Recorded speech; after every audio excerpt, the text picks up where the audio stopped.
Olá, está começando mais um Trilhas do Nordeste. Eu sou Helena Dias e aqui você encontra pautas, histórias e personalidades nordestinas sempre com o olhar do povo. Reportagens e entrevistas que falam sobre o Nordeste e dão evidência às nossas narrativas de resistência, mas também de fartura e solidariedade. Vamos junto?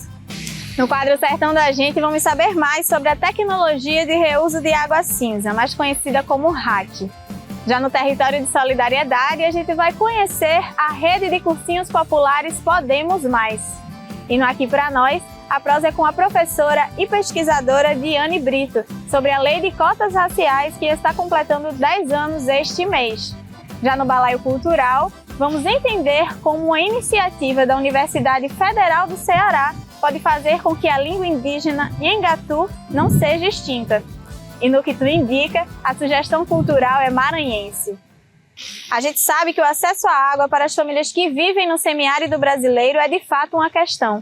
E são muitas as tecnologias capazes de garantir esse direito de modo a preservar a natureza e fortalecer a produção de alimentos. É o que nos mostra o repórter Rodolfo Rodrigo, com a tecnologia de reuso de água cinza, mais conhecida como RAC. Vamos conferir.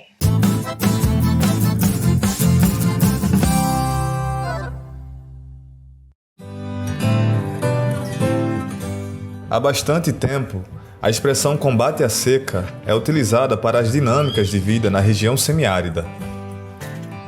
Mas, como se combate um clima?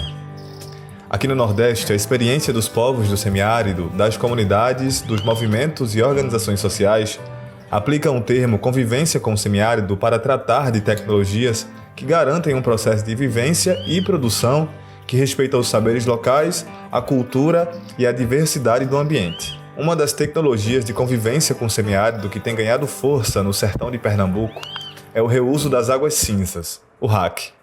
A água cinza é a água que ia embora do banho, da louça e de roupas. Essa água passa por um sistema que vai de uma caixa de gordura, depois para um filtro com carvão, areia, pedra e brita, onde é filtrada e utilizada para irrigar um sistema agroflorestal. Segundo Irlânia Fernandes, assessora técnica da organização Caatinga, o RAC auxilia no saneamento do campo. É um sistema de reuso que permite também essa questão do saneamento, né, do saneamento básico, que geralmente a água que ficava ali escorrendo vai para a produção de alimento para a família, para os animais, para melhorar o meio ambiente, né? Então isso é uma tecnologia que traz, né, vários benefícios, né, para fortalecer as atividades produtivas das famílias agricultoras, em especial da zona rural, né, que tem também muita dificuldade nessa questão do acesso ao saneamento. A agricultora Maria Gerlande foi a primeira a ter o sistema RAC implantado na sua casa em Flores, Pernambuco. Depois de muito trabalho, poder ver as plantações dando frutos traz uma alegria danada. A gente pagava R$300 por mês de água. Aí o que eu fazia? Eu tomava o banho numa bacia, eu lavava a louça numas bacias já para ir recolhendo aquela água para botar no quintal produtivo que eu tinha aqui. Depois de todo aquele processo, a água, agora limpa, é utilizada aqui no sistema agroflorestal, irrigando plantações de banana, feijão, limão e goiaba, que depois, quando colhidos, são comercializados nas feiras agroecológicas e geram renda para as famílias. Como a gente vive aqui numa região semiárida, que a gente sabe que tem a maior parte do ano é seca, as famílias elas tentam aproveitar o máximo da água que elas têm em sua propriedade.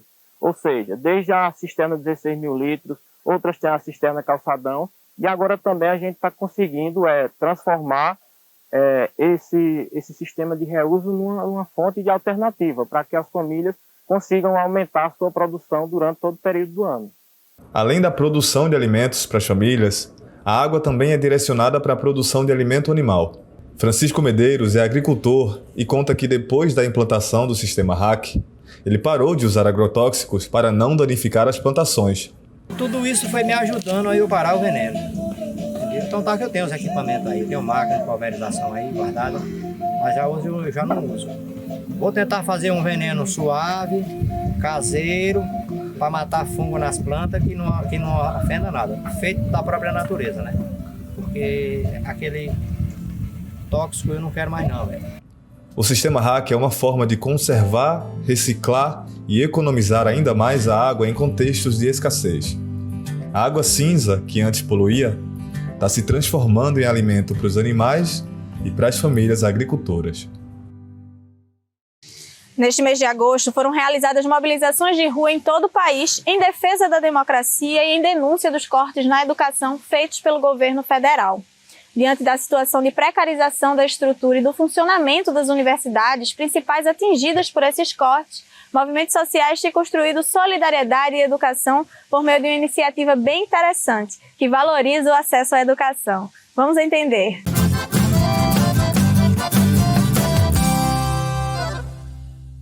Desde 2020, com o isolamento social e a luta dos estudantes pelo adiamento do Exame Nacional do Ensino Médio, o Enem, a defesa da educação e do acesso à universidade para todos se tornou uma pauta ainda mais prioritária.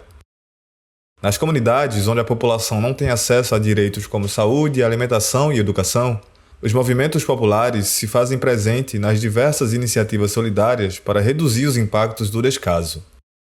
Uma delas é a rede de cursinhos populares Podemos Mais, que desde 2017 tem reunido e desenvolvido em todo o Brasil experiências de cursinhos gratuitos para preparar a juventude da periferia para o vestibular e o Enem. Na Paraíba, a atuação da rede acontece desde 2017. Com a atuação aliada ao Levante Popular da Juventude, a rede tem desenvolvido trabalhos visando potencializar o protagonismo de jovens em setores como a arte, a educação e a política. Ellen Lima é coordenadora pedagógica dos cursinhos populares na Paraíba. Segundo Ellen, o cursinho é uma resposta aos atentados à educação e à política. O cursinho foi lançado numa conjuntura de pós-golpe contra a presidenta Dilma, que rolou lá em 2016. E aí foi uma iniciativa que o Levante tomou também de responder à conjuntura no sentido de dizer que a juventude, ia dar uma resposta política, e essa resposta ia ser através da educação, através da democratização do ensino superior, através do cursinho Podemos Mais, assim. Atualmente, a Rede Podemos Mais está em 4 cidades da Paraíba. Mesmo no contexto da crise sanitária provocada pela Covid-19, os cursinhos não pararam suas atividades e se reinventaram para dar conta do que a realidade exigia. Com cerca de 90 voluntários entre professores, monitores e coordenadores, mais de 100 alunos têm acesso garantido a uma educação que vai além da sala de aula. Para a educadora voluntária Renale de Carvalho, a experiência ajuda a construir a igualdade. Para mim é motivo de muito orgulho, de muita honra estar junto dessa equipe maravilhosa de pessoas que buscam coletivamente construir um mundo mais justo, um mundo mais igual, mais fraterno, em que as pessoas da periferia possam acessar a universidade. Vamos tingir a universidade de povo, porque só assim a gente constrói uma democracia real no nosso país. Sara Gomes é educanda dos cursinhos que contribuem para o sonho de ingressar na universidade. Sou estudante, mas sou da zona rural, e vou para João Pessoa, na busca de um estudo, de uma base, de um apoio para que a gente possa ingressar na faculdade. Tanto que é meu sonho, como dos demais colegas de classe e das demais turmas espalhadas pela Paraíba. As aulas acontecem todos os sábados nas cidades de João Pessoa, Cabedelo, Campina Grande e Queimadas, na Paraíba. Para ser um aluno ou um voluntário do projeto, acesse as redes sociais Cursinhos Podemos Mais. Chegou a hora do intervalo. Fica aí que a gente volta daqui a pouco.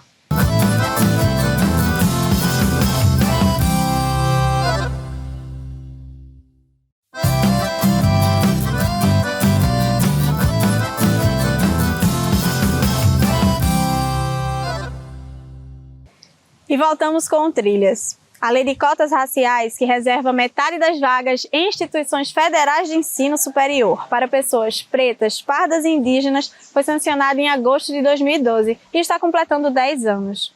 No Brasil, a maior parte da população negra está concentrada nas regiões Norte e Nordeste, e a capital da Bahia, Salvador, é a cidade mais negra fora de África. Nesse contexto, nós conversamos com a professora e pesquisadora na área de ações afirmativas em relação à questão racial, Diane Brito, para entender a importância da lei de cotas e qual o cenário atual para avanços e ampliações.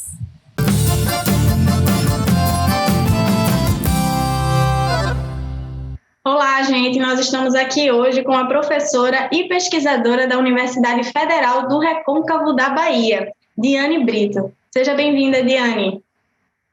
Oi, Helena Dias, prazer, muito obrigada e obrigada às pessoas que acompanham as trilhas do Nordeste. Diane, a gente está no momento, né, em que a lei de cotas está completando 10 anos e esse período é justamente, né, previsto em seu texto que ela seja revisada, o que dá também a possibilidade dela ser, né, anulada, inclusive. Muito se fala sobre essa lei, ela está em ameaça. Qual é a conjuntura dessa ameaça? Ela está, de fato, ameaçada? A gente está num momento em que alguns projetos aparecem, né? Há no cenário nacional projetos que prevêem, né, que propõem a ampliação da lei de cotas, que propõem uma revisão dessa lei com um aumento de 30 anos. Há argumentos, e são argumentos importantes, de que essa lei continua atual e é extremamente necessária. Há projetos assinados por muitos deputados que também propõem a ampliação do prazo para essa revisão, e aí ela só aconteceria depois de 2060. Há projetos que sugerem medidas complementares, como um Conselho Nacional de Ações Afirmativas no Ensino Superior. Há projeto de lei que propõe que a lei seja permanente, né, para o ingresso de pretos, pardos, indígenas, pessoas com deficiência, aluno de escola pública, mas há também projetos que prevêem a possibilidade de retirada do critério racial, por exemplo, né?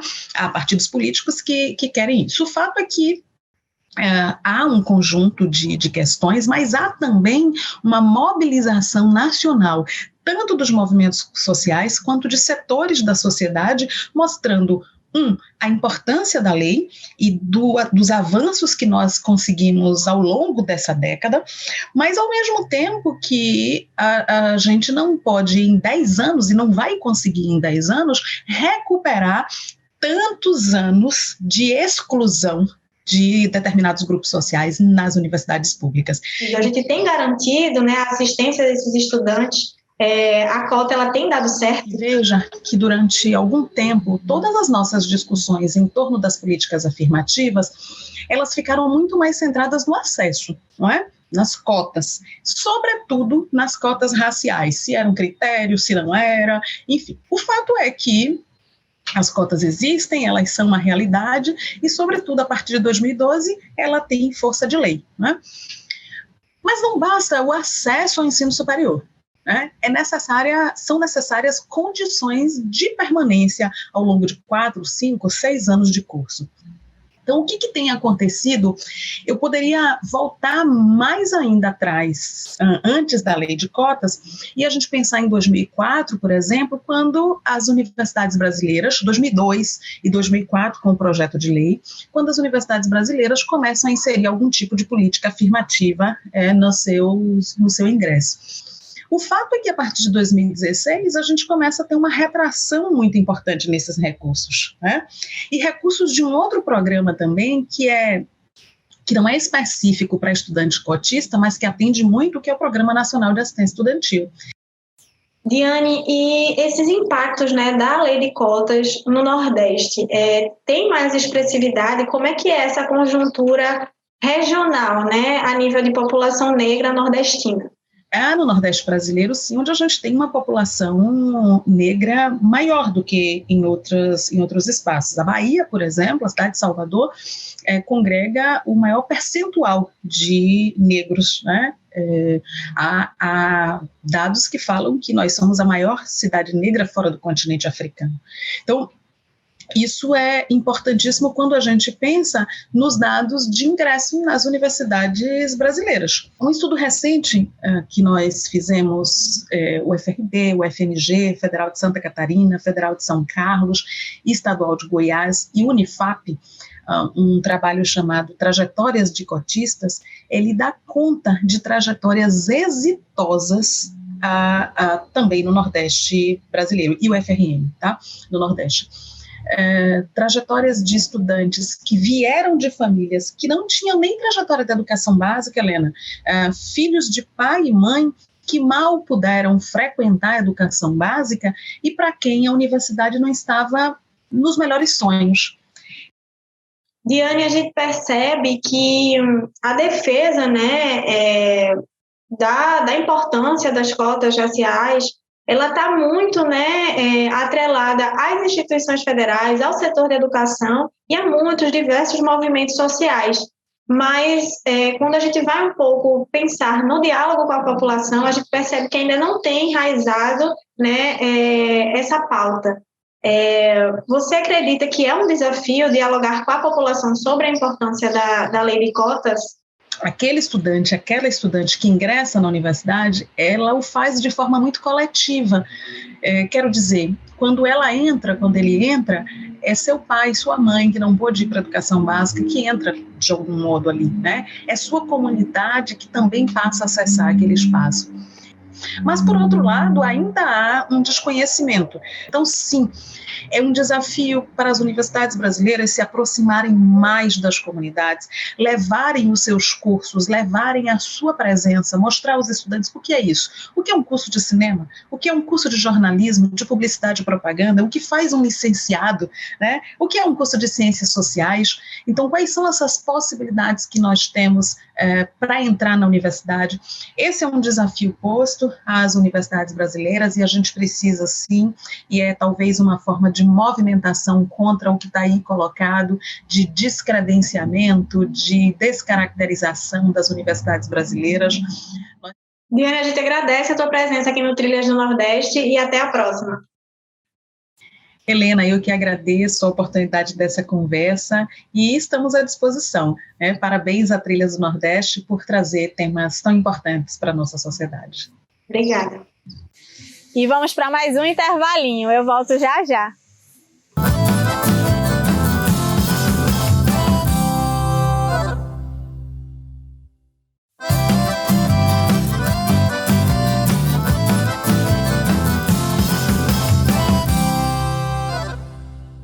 E estamos de volta com o programa.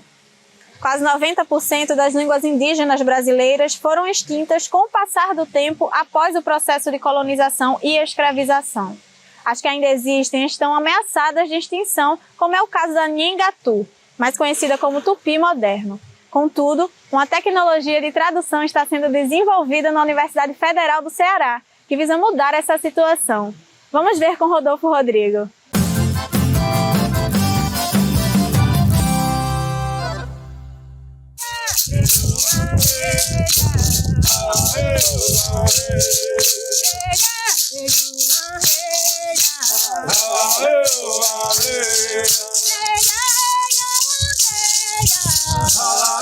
Quando os portugueses invadiram o Brasil por volta de 1500, notaram que o tupi era a língua mais falada em toda a costa. Ao invés de ensinarem o português para os habitantes locais, resolveram aprender o tupi e utilizar essa língua como uma língua geral. A partir daí, aquele tupi que era usado em tribos passou a ser usado em aldeamentos e pequenas cidades, tornando-se a língua principal da colônia, utilizada também pelos portugueses e suas famílias. Então, o tupi foi mudando e se transformou em várias línguas gerais. Os especialistas acreditam que havia 3 línguas gerais, no entanto, 2 se extinguiram por completo. Devido às condições da própria região amazônica, uma dessas línguas gerais que surgiu a partir do tupi existe até hoje. Trata-se do Nhengatu, também conhecido como tupi moderno, língua geral amazônica ou língua boa na tradução tupi. O Nhengatu, que já foi falado em toda a região amazônica até meados do século XIX, atualmente limita-se ao município de São Gabriel da Cachoeira, no Amazonas, e tem apenas 6.000 pessoas falantes. Para que a língua geral amazônica, o Nhangatu, não fosse extinta, um grupo de pesquisas da Universidade Federal do Ceará elaborou uma ferramenta computacional que serve como um tradutor automático da única língua viva descendente do tupi antigo. O professor da Universidade Federal do Ceará, Leonel Araripe, é o responsável pela ferramenta. Segundo ele, seus estudos têm como objetivo a compreensão do funcionamento de línguas naturais e o desenvolvimento de ferramentas de processamentos de linguagem. Há cerca de 3 anos eu constatei que não havia nenhum tradutor automático para línguas indígenas brasileiras. Esse tipo de ferramenta é extremamente importante para a sobrevivência de uma língua minoritária, porque com o tradutor automático as pessoas podem escrever textos na língua indígena e traduzi-los para uma língua majoritária, no caso do Brasil, o português. E o processo inverso também pode ser feito. Textos em português podem, então, ser traduzidos com facilidade para a língua indígena. O tradutor, que ainda está em fase inicial, se chama GreyMap. E além de traduzir sentenças do Nhangatu para o português, também se traduz para o inglês e vice-versa, como explica Leonel. É uma ferramenta inicial limitada à predicação qualificativa, ou seja, traduz apenas sentenças que expressam propriedades, estados, qualidades, localizações de pessoas e coisas. No entanto, já implementa parte da alta complexidade gramatical da língua Nhangatu. É importante ressaltar que a construção do tradutor automático não visou apenas a implementação de uma ferramenta de uso prático, mas também constitui um meio de se estudar a gramática do Nhangatu a partir de uma perspectiva matemática, uma vez que uma gramática formal computacional do Nhangatu é a base do sistema de tradução, assim como gramáticas equivalentes do inglês e do português. Então, todo o sistema de tradução, eu estou falando do código do sistema, é bastante útil para linguistas estudarem em que parâmetros difere o Nhangatu das línguas europeias. A ferramenta está disponível para download na internet e pode ser usada em aplicativos de comunicação. Mesmo sendo uma ferramenta ainda em estado inicial, o tradutor é uma tecnologia essencial para que a gente não perca o pouco que restou do nosso povo originário após a chegada dos portugueses.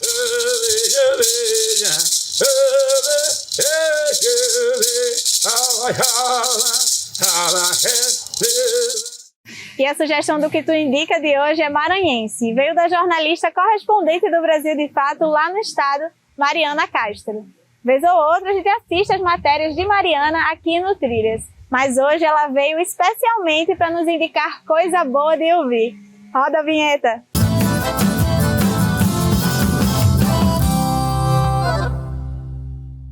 Olá, gente. Eu sou Mariana Castro, jornalista do Brasil de Fato, aqui no Maranhão. Eu venho indicar para vocês que conheçam uma artista da nossa terra. Regiane Araújo é uma jovem mulher negra e cientista social. Com uma voz doce, mas muito potente, eu destaco para vocês a canção Tirem as Cercas, onde ela aflora questões como o racismo e a violência contra os povos tradicionais. Produzida a partir das suas vivências com os povos indígenas, quilombolas e quebradeiras de coco babaçu, ela reforça o direito pela terra. Vamos conhecer um pouquinho? Meu amor, a vida escorre em telas de cores.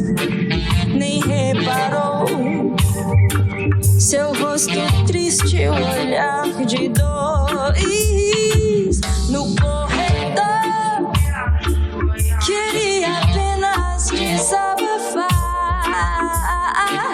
e corredor que silencia quem quer falar. A palhinha da música já deu vontade da gente correr para escutar, né? E lembrando que você pode participar do quadro também. Basta gravar um vídeo de até 1 minuto de forma horizontal com a sua dica cultural nordestina. Depois, é só mandar para o WhatsApp do Brasil de Fato Pernambuco. O número é DDD 81 996060173. Já para sugerir pautas e outros conteúdos, é só falar no e-mail pautape@brasildefato.com.br. A gente agradece a sua audiência. Você assiste esse e outros episódios nos canais do Brasil de Fato Pernambuco e da TVT no YouTube. Até semana que vem, sempre nas sextas-feiras, às 9 da noite.